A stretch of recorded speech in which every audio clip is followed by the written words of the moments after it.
Tonight, the new developments in the Tiger Woods crash investigation and how he got out alive. The sheriff today saying Woods is not expected to face charges in that rollover crash. The golf legend awake and responsive after emergency surgery. How close he came to losing his leg. At the scene, no signs of skid marks or breaking. What caused him to crash? And his long road to recovery. Can one of the world's greatest athletes stage another comeback? New hope in the race to vaccinate. The FDA saying Johnson & Johnson's one-shot COVID vaccine is safe and effective. Could it receive authorization within days? And the White House's ambitious new plan to send 25 million masks to those in need. Plus, the historic delivery in the mission to vaccinate the world. A major new setback for one of President Biden's cabinet picks. Will it sink her nomination? Our NBC News investigation. The alleged Capitol rioter accused of stealing Nancy Pelosi's laptop. The disturbing new video from a white supremacist chat group. Is there an unwanted surprise in your credit report? The errors on the rise in the pandemic and how to protect yourself. And the changemaker astronaut, inspiring a new generation to reach for the stars. This is NBC Nightly News with Lester Holt. Good evening. It's the natural next question as we learn the extent of Tiger Woods' injuries from that violent car crash yesterday. Is his storied golf career over? Fans tonight saying don't count Tiger out. The golf icon and superstar athlete remains hospitalized tonight with serious leg injuries. So severe, we now know he could have lost one to amputation. We'll hear from our own Dr. Torres shortly about the risk of this kind of recovery. Also tonight, we may be just days away from a third COVID vaccine getting the green light. We'll tell you what makes this one so different and how it measures up to the others. And that news comes as a California strain of the virus emerges. We'll tell you why that's fueling new concerns this evening.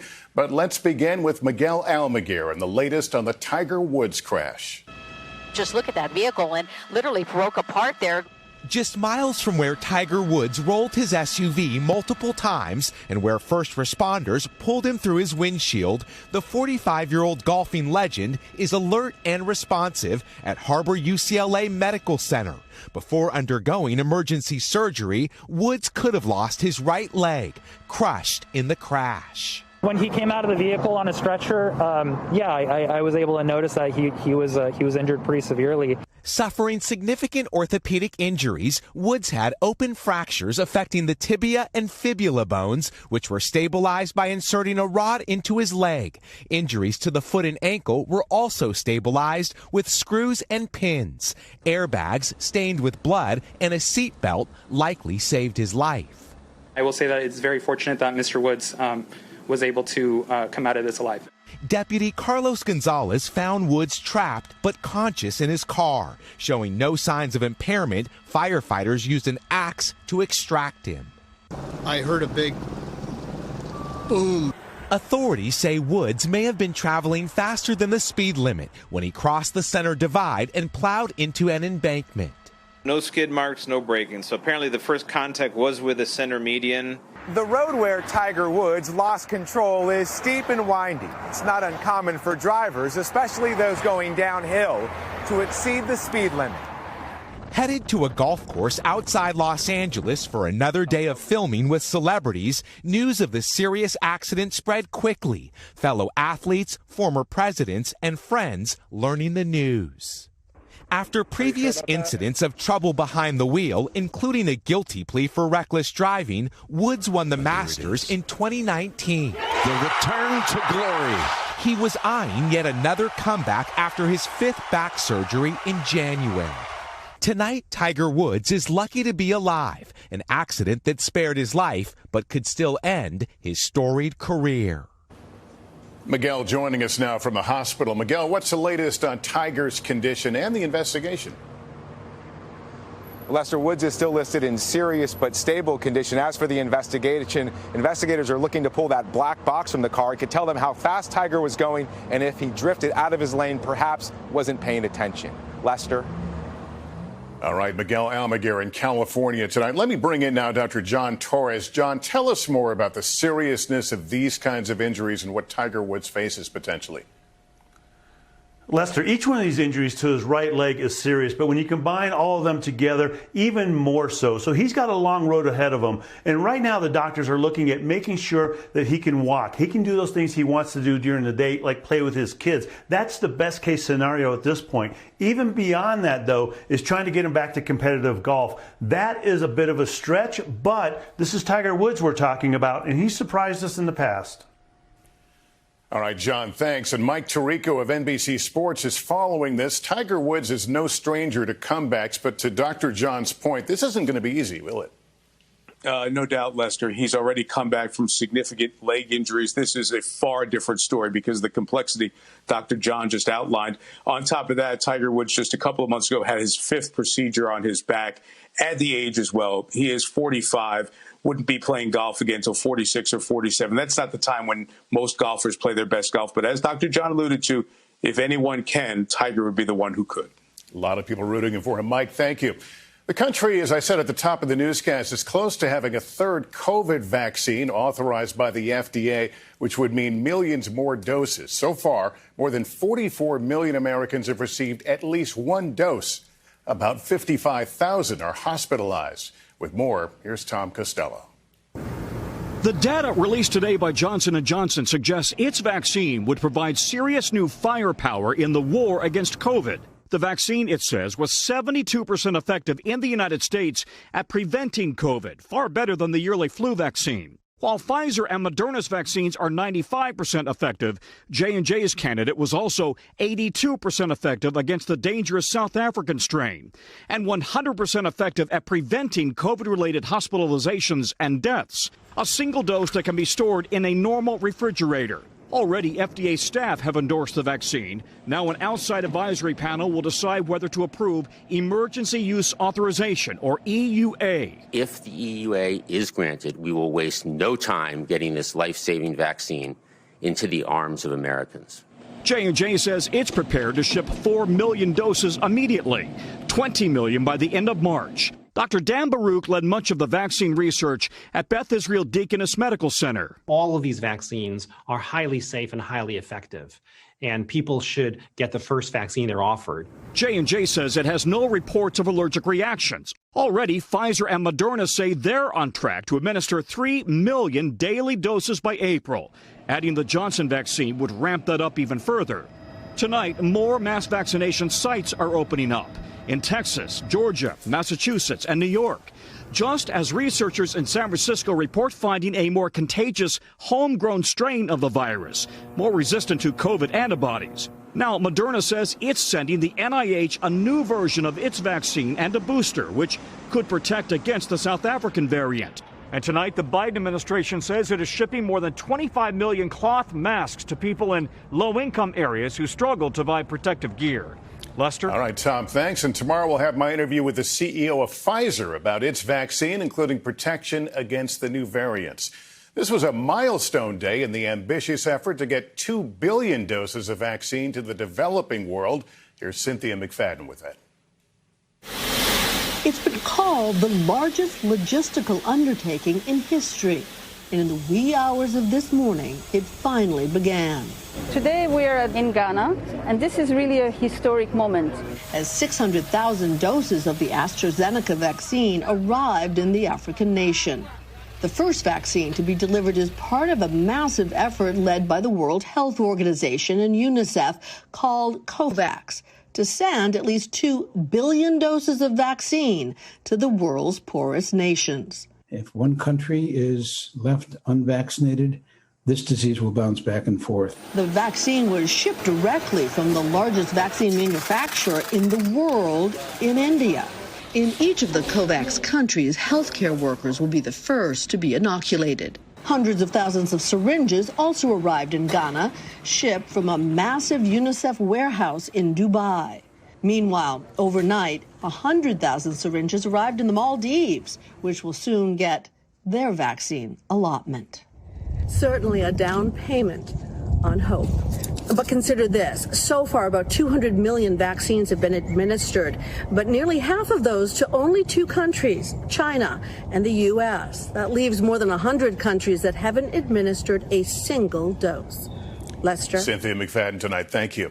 In just 60 seconds, one of President Biden's key nominees facing some political headwinds. And Richard Engel with an exclusive new reporting on the Capitol attack.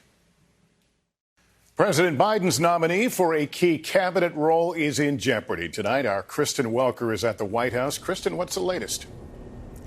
Lester, tonight, President Biden's pick for budget director, Neera Tanden, is now the first cabinet nominee to be facing real peril. The Senate postponing 2 votes today as it appears Tanden does not have enough support to be confirmed, with at least one Democrat joining Republicans in opposition. Critics pointing to her past incendiary tweets, including calling Mitch McConnell Voldemort and claiming, quote, Russia did a lot to help Bernie Sanders' campaign. Opponents arguing those attacks run counter to the president's calls for unity. I pressed the White House press secretary today. She insists the president stands by Tanden. Meanwhile, the White House tonight is privately considering other backup options. Lester. All right, Kristen, thanks for the update. New details and new video of the Capitol rioter accused of stealing Nancy Pelosi's laptop. Our Richard Engel with an NBC News investigation and a warning some of the language is disturbing. This is 22-year-old Riley Williams from Pennsylvania in the Capitol on January 6th, according to the FBI. Upstairs is Speaker Nancy Pelosi's office. Inside, a female voice the FBI believes to be Williams seems excited. I'm in Nancy. Where are you? On the desk is Pelosi's HP laptop. The same voice tells others to treat it carefully. Did put on gloves. According to the FBI, a witness claims Williams stole the laptop and intended to send the computer device to a friend in Russia to be passed to Russian intelligence. Williams turned herself in to authorities shortly after the Capitol assault. An NBC News investigation can reveal tonight this is also Riley Williams, expressing neo-Nazi sympathies. There is no political solution. All that is left is acceleration.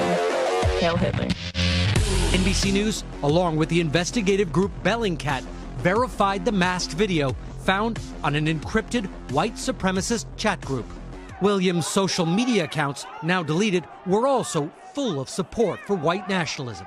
Williams faces charges of unlawful entry and aiding and abetting the theft of government property.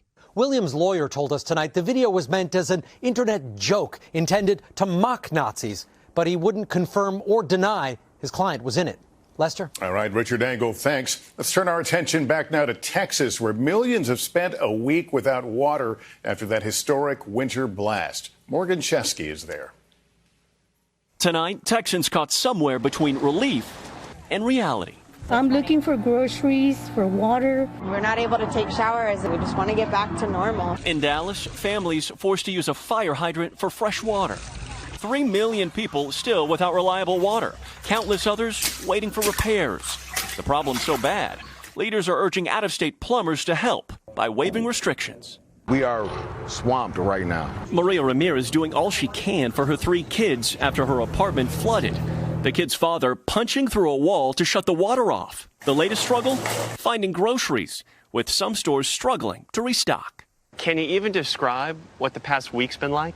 Scary to not know that we weren't prepared for this. I don't think anybody was prepared for this. In Houston, the mayor stressing recovery far from over. The worst of the storm is still lingering for people who are already on the margins. Today, at an emergency meeting, a frightening admission from ERCOT, which runs the state power grid. We are definitely in a dangerous condition and one that we have to respond to. The agency saying at one point during the winter storm, power supply dipped so low, they were 4 minutes and 37 seconds from a total statewide blackout. Tonight, 6 ERCOT board members have resigned. All of them live out of state. And with growing calls for accountability, we've learned the Texas State Supreme Court is expected to decide whether ERCOT has sovereign immunity or can be sued for failing Texans. Lester. All right, Morgan Chesky, thanks. We want to turn now to our series State of the Struggle and our new report from a Texas town where a viral video led to a reckoning over race and sparked a battle still being fought more than 2 years later. We get more from Antonia Hilton. Beneath the surface of idyllic Southlake, Texas, is what Robin Cornish says is a troubling reality. It looks real pretty, aesthetically. But there's some things about this town that are real ugly. Southlake, which is just 2% black, was thrust into the national spotlight in 2018 after a video of students shouting the N-word went viral. I see it and my mouth is open, but I'm not shocked because it's been a long-standing issue in Southlake. At first, outrage over the video seemed to unify the community. Parents and school officials spent more than 2 years developing district-wide diversity and inclusion trainings. We got to a point to where we were ready to present the plan to the school board, is when the fear set in from the general public. In August, a group of parents raised more than $100,000 to fight the plan, arguing it isn't necessary and the school could just punish students with its existing code of conduct. They flooded school board meetings to object. I think that every incident should be investigated to the fullest to find out exactly what's going on. But no one has any basis to make assumptions about what is in another person's heart. But at the same time, kids are going to make stupid mistakes. Then, this week, NBC News received a new video. This time, a middle schooler saying the N-word and laughing. The district told NBC News that while it could not discuss any details, this type of action and behavior will not be tolerated. Southlake is at a crossroads. A judge has issued a restraining order halting work on the diversity plan, and school board elections are coming in the spring. Black families worry the window to make this right is closing. One of those families is Nikki Olaleye's. She's a senior at the high school. What happens to black kids when they go through school systems where they don't feel entirely at home? I think that it strips them of their identity, and I think that they leave a shell of the person that they once were. Do people here understand that? I think they do. That black people want to get out? Oh, yeah, I think they do. And I think that in a way, that's part of what they want. Cornish, who has 5 children, decided not to wait. So after nearly 3 decades, she left Southlake. I just really want them to really think about, is this a tradition that you really want to protect? Is this the story that you really want this town to tell? A decision she says she made to protect her own family. Antonia Hilton, NBC News, Southlake, Texas. And up next for us tonight, checking in on your credits. With all the challenges of the last year, has your credit taken an unnecessary hit? Here's Jolene Kent. When Maria Alexander refinanced her home, she was hit with an unwelcome surprise. I was shocked to see something wrong with the credit report, especially something that indicated we were under forbearance, which was absolutely false. We had made every single payment on time. Complaints about credit report errors like Maria's more than doubled last year during the pandemic, triggered in large part by lenders incorrectly reporting some borrowers made loan payments late after they qualified for 6 months of delayed payments through the CARES Act. It could be that it's showing that you have late payments where you actually should have none. It can show that you have loans that are counted twice against you. You could have other people's information on your credit report, and sometimes there can outright be fraud. Experts recommend regularly check your credit on annualcreditreport.com. And if you see a problem, file a complaint with all 3 major credit bureaus through certified mail, creating a paper trail, and consider taking legal action if your request is denied. And Maria adds, pay close attention to any comments in your report, too, to minimize the headache. The pandemic is stressful enough, and then to have this on top of it was very painful. Jolene Kent, NBC News, Los Angeles. Up next for us, the Changemakers blazing a trail in space. Finally tonight, our series Changemakers and the black women who became space pioneers now inspiring others. Here's Rahema Ellis. Taylor Richardson is on a mission that started with a dream. I just thought I was a girl that wanted to go to space. Just my drawings. But the 17-year-old says it's hard for some to imagine that she could. Did you ever feel like your interest in science was being pushed aside? But there was a lot of people who looked down on me and always thought I couldn't do it. Mae Jemison will be making her first trip in space today. But history taught her a different lesson. In 1992, Dr. Mae Jemison stepped into the record books as the first African-American woman in space aboard the space shuttle Endeavour. I was thinking about that little girl I had been on the south side of Chicago who just assumed that she would go into space. Like Taylor, she defied expectations. For nearly 30 years, Dr. Jemison has worked teaching, lecturing, and writing to level the playing field for African American women in science programs. It's critical because we need all hands on deck, right? Since her flight nearly 29 years ago, 11 other African Americans have flown into space. Currently, of 47 active astronauts, 3 are African American women. Taylor is doing her part to build those numbers. As a speaker and activist, she's raised money for books and sent kids to movies that showcased African American scientists. If a kid can see it, they can be it. What I'm interested in is that women, people of color, are able to bring their perspectives. Taylor, do you feel that the sky is the limit for you? Definitely. The universe, the sky. I feel like your mind is the limit. You can get anywhere with whatever you think. Charting a course to expand what's possible on Earth and beyond. Rahima Ellis, NBC News. Aiming for the stars. That's terrific. That's Nightly News for this Wednesday. Thank you for watching. I'm Lester Holt. Please take care of yourself and each other. Good night.